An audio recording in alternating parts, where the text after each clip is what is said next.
kesempatan ini kita akan ajak teman-teman semua untuk diskusi terkait isu-isu kontemporer. Nah, jadi Sobat SN, apa sih itu isu kontemporer? Jadi, isu kontemporer adalah suatu persoalan atau permasalahan yang berdampak di lingkungan masyarakat yang sangat besar yang masih hangat dibicarakan atau yang biasa kita sebut dengan viral. Nah, kali ini kita bakal bahas isu apa nih, Kak Saskia? Hari ini kita akan membahas isu kontemporer terkait proxy war, radikalisme, dan terorisme. Nah, menurut Kak Chelsea, proxy war itu apa sih, Kak? Nah, jadi teman-teman, proxy war itu merupakan suatu peristiwa antara dua pihak yang saling bermusuhan dengan menggunakan pihak lain. Nah, dalam konteks modern ini, proxy war itu bukan saja melibatkan konflik militer, tapi juga meliputi dalam berbagai aspek kehidupan berbangsa dan bernegara, termasuk politik, sosial, budaya, dan juga terutama ekonomi. Contoh dari proxy war itu adalah seperti lepasnya Timor Timur dari Indonesia. Nah, itu karena adanya intervensi internasional dan juga memicu isu HAM sehingga terlepasnya wilayah tersebut dari Indonesia. Oke, Kak, kira-kira akar permasalahan dari proxy war itu sendiri apa sih? Nah, kalau akar dari proxy war itu yang pertama itu adalah kepentingan sumber daya alam, kemudian kepentingan penguasaan global, dan juga ideologi dan politik. Nah, kalau menurut Kakak nih, apa sih solusi yang bisa kita lakukan untuk memecahkan masalah proxy war yang lagi viral sekarang nih, Kak? Nah, kalau menurut saya solusi atau menyelesaikan proxy war itu dengan cara bagaimana kita mencintai, jadi menanamkan nilai cinta tanah air dan juga menanamkan wawasan kebangsaan kita dengan baik dengan memegang teguh pada 4 konsensus sehingga segala persoalan isu-isu kontemporer itu kita dapat menepisnya sehingga tidak terjadi permasalahan bangsa. Oke. Sorry Kak, tadi Kakak bilang soal 4 konsensus. Mungkin ada teman-teman yang nggak tahu nih, belum tahu terkait dengan 4 konsensus itu apa aja sih? Apa sih? Oke, jadi teman-teman, 4 konsensus itu ada Pancasila, ada Bhinneka Tunggal Ika, NKRI, dan juga Undang-Undang 1945. Oke, jadi 4 pilar negara kita ya Kak? Oke, betul sekali. Oke. Nah, Kak, tadi paham proxy war ini juga dapat menimbulkan paham radikalisme dan juga terorisme. Mungkin Kakak Gina bisa menjelaskan sedikit ya tentang apa sih paham radikalisme? Mungkin silakan Kak. Iya. Jadi teman-teman semua, radikalisme itu adalah aliran atau paham yang dianut oleh seseorang di mana dia menginginkan sebuah perubahan secara drastis dan ekstrim.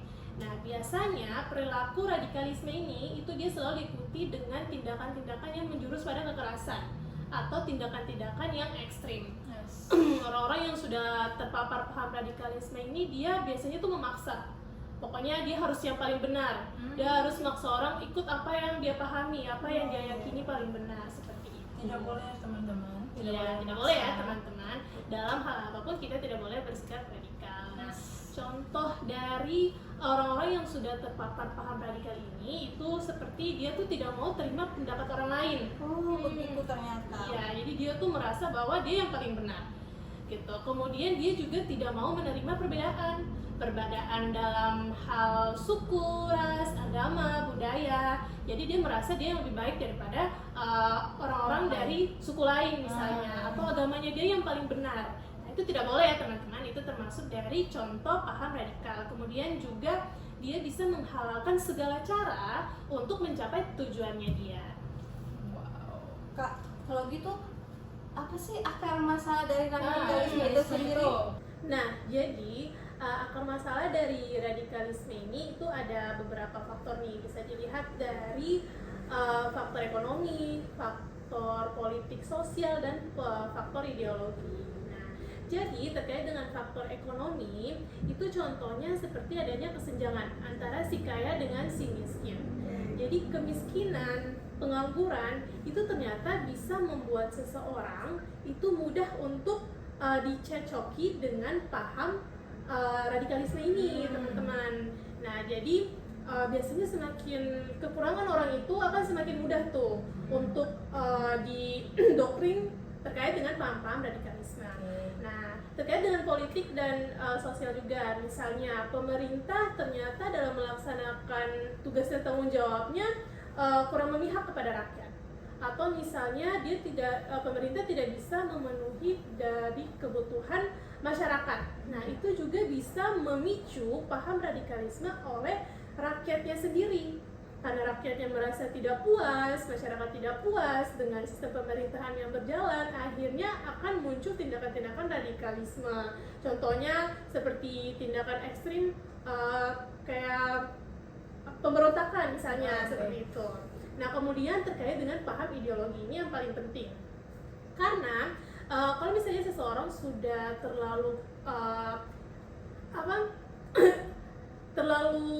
meyakini bahwa ideologi yang dia yakini, yang dia pahami itu yang paling benar, akhirnya itu bisa menciptakan tindakan radikalisme. Misalnya karena adanya paham yang dangkal, dia punya pemikiran yang cukup sempit nih dengan keyakinan dia, akhirnya dia tidak bisa menerima perbedaan yang ada, seperti itu. Oke. Nah, dari tadi kan sudah dikasih tahu nih pengertian radikalisme seperti apa, akar permasalahannya apa. Kita nih mau tahu dong solusi agar radikalisme itu tidak terjadi untuk anak-anak di Indonesia. Itu dia. Benar banget, ini yang paling penting kayaknya ya, solusinya apa. Nah, setelah kita tahu nih masalahnya apa, solusi untuk mencegah terjadinya radikalisme ini itu bisa berasal dari diri kita maupun dari penegak hukum. Nah, dari diri kita itu adalah yang pertama, kita secara pribadi harus membangun kesadaran bahwa perbedaan itu adalah hal yang sangat wajar, bahwa perbedaan itu bukan sebuah masalah. Apalagi kita tinggal di Indonesia nih, negara yang majemuk kan, perbedaannya sangat kental sekali. Seharusnya perbedaan itu yang menyatukan kita, bukan yang memisahkan kita, apalagi sampai membuat kita merasa lebih baik dan bertindak diskriminasi kepada orang lain gitu. Kemudian juga di lingkungan keluarga penting untuk kita membangun rasa persatuan. Kemudian penting juga untuk kita mengingatkan ke keluarga kita menghargai perbedaan gitu. Nah, terkait dengan ideologi nih, nah kita harus punya pemahaman agama yang benar dan terbuka. Karena biasanya nih kan kita lihat banyak radikalisme itu identikan dengan paham-paham ekstrim terkait dengan keyakinan. Nah, sebagai warga negara yang baik, kita harus punya pemikiran yang terbuka, seperti itu. Kemudian juga kita harus menghindari salah tafsir terkait dengan keyakinan kita, seperti itu.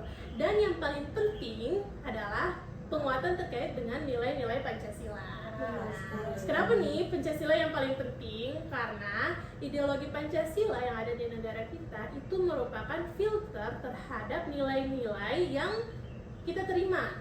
Jadi dengan Pancasila itu bisa menjadi fondasi kita untuk menjadi pemersatu bangsa. Karena seperti kakak ketahui, di Pancasila itu kan ada memuat nilai semangat persatuan, kesatuan, kemudian toleransi dan saling menghargai. Nah, itu bisa tuh dengan meyakini nilai-nilai itu, mengamalkan nilai-nilai itu, pasti kita bisa mencegah timbulnya paham radikalisme. Nah, kita udah ngomongin tadi terkait radikalisme kan. Nah, biasanya tindakan radikalisme itu bisa menjurus pada tindakan terorisme. Ya, mungkin Kak Saskia bisa jelasin nih apa sih terorisme itu? Oke, jadi setelah penjelasan terkait radikalisme itu sendiri, nah radikalisme pahamnya itu bisa menyebabkan adanya terorisme. Nah, terorisme itu sendiri merupakan suatu tindak kejahatan yang mana menimbulkan adanya rasa takut. Nah, terorisme itu sendiri juga dikenal sebagai kejahatan yang luar biasa atau extraordinary crime, yang mana dampaknya itu sangat luas untuk masyarakat. Yang mana teman-teman tahu bahwa sudah pasti ketahui bahwa pernah terjadi adanya pengeboman bunuh diri. Ya, benar. Nah, itu salah satu dari tindak terorisme. Kemudian adanya penyerangan di tempat-tempat umum menggunakan senjata tajam dan juga menggunakan senjata laras panjang. Kemudian dampak yang ditimbulkan dari adanya terorisme itu sendiri menimbulkan adanya korban jiwa. Dan selain korban jiwa, adanya juga kerusakan infrastruktur dan meninggalkan adanya trauma yang mendalam untuk masyarakat. Oke, Terus Kak, kalau faktor-faktor apa sih yang menyebabkan adanya terorisme itu sendiri? Oke, siap. Faktor-faktor yang mempengaruhi tadi sudah banyak dijelaskan di radikalisme, seperti faktor ekonomi, faktor ideologi, dan salah satu faktornya juga adanya faktor sosial, di mana pengaruh dari lingkungan luar. Contohnya kita berteman nih sama orang-orang yang kita tidak tahu dia menganut paham radikalisme. Nah, dari itu dia bisa mendoktrin kita, menjerumuskan kita untuk melakukan aksi teror. Nah, selanjutnya juga terkait adanya faktor psikologis. Nah, dari yang tadi dijelaskan ekonomi, adanya perbedaan si kaya dan si miskin, itu membuat adanya perasaan terkecilkan bahwa saya miskin, jadi merasa bahwa orang-orang tuh mengucilkan saya. Nah, dari situ orang-orang yang seperti ini bisa sangat mudah ditarik masuk ke dalam kelompok-kelompok radikalisme yang melakukan aksi terorisme itu sendiri. Oke kawan, jadi kita harus hati-hati nih ya terkait dengan tindakan terorisme ini. Ya. Gitu. Nah Kak, kalau misalnya kita udah tahu nih penyebabnya apa, gimana sih cara kita untuk bisa terhindar dari menangkal tindakan terorisme ini? Untuk menangkal terorisme sendiri adanya solusi yang bisa diberikan. Kita bisa meningkatkan pendidikan. Nah, pendidikannya di dalamnya tuh ada pendidikan bela negara, kemudian penguatan terhadap nilai-nilai Pancasila yang mungkin bisa dikuatkan pada lingkungan-lingkungan sekolah kita. Kemudian juga adanya sinergi dari pemerintah dan masyarakat yang mana bisa memfilter informasi yang didapatkan di internet terkait adanya radikalisme agar tidak terjadi terorisme di lingkungan kita. Oke. Jadi intinya adalah punya paham terkait dengan wawasan kebangsaan ya. Ya, wawasan kebangsaan. Oke. Harus bisa diperdalam nih, dan yang paling penting adalah harus bisa kita contohkan, kita laksanakan di kehidupan kita. Nah, jadi dari topik yang udah kita bahas nih terkait isu kontemporer nih, menurut kakak kesimpulannya apa nih? Nah, jadi dari pembahasan ketiga ini, kesimpulannya itu tentu saja kita harus hadapi dan juga kita harus lawan. Bagaimana caranya? Kita harus tentu saja memahami dan menerapkan nilai-nilai Pancasila sebagai filter dan pedoman di semua aspek kehidupan berbangsa dan bernegara kita. Yes. Oke, jadi dari pembahasan kita ini poinnya adalah Pancasila. Ya, diterapkan, dipahami, dimaknai dalam kehidupan kita. Benar sekali. Tapi tidak terasa ya kita udah di penghujung podcast. Iya. Sayang sekali, padahal pembahasan kita sangat seru ya. Seru banget, Sangat menarik. Dan semoga bermanfaat juga buat semua yang nonton. Oke, akhir kata, saya Gina, Saya Chelsea. Saya Saskia. pamit undur diri, sampai jumpa. Sampai jumpa. Bye.